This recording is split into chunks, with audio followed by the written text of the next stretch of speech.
Hello everyone, welcome to Online Help Guide. Today in this video, I'm going to show you how to turn off notifications on Threads app. So without any further ado, let's get started. Okay, first of all, open the Threads app and go to your profile page on the bottom right corner of the screen. Here, click on the menu on the top right corner. Now go to the notifications option. Here you can enable the pause all option.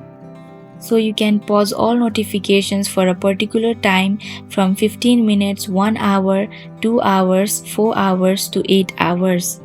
Here I'm gonna pause it for 15 minutes.